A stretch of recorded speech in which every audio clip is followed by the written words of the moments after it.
Poking pusaka, sa mga nanay guro, mga magulang at kapwa kabataan.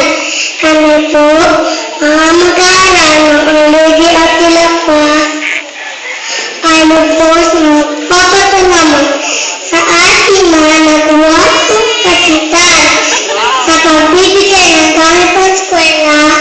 Umasa po kayo ng aming pagkakanyatan upang maging daan sa paglilan ng aming kaisipan.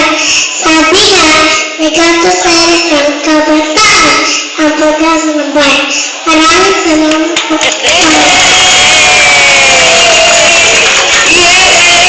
Thank you, Janine. Parang ang daming sip-sip ni Kapitanan. Ang daming kapulihan na. Okay, palapaan natin si Janine. Wow! Ang galing ng bola. Buti na naman may bibigyan ka ng gift ni Kapitan. Gusto niyo ba na regalo? Okay, mamaya ibibigay ni Kapitan sa atin. So ngayon, andito na po si Ma'am Barberan.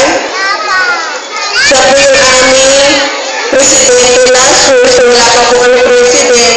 Pero nag-impact po siya kasi natutulog po siya sa 20 February.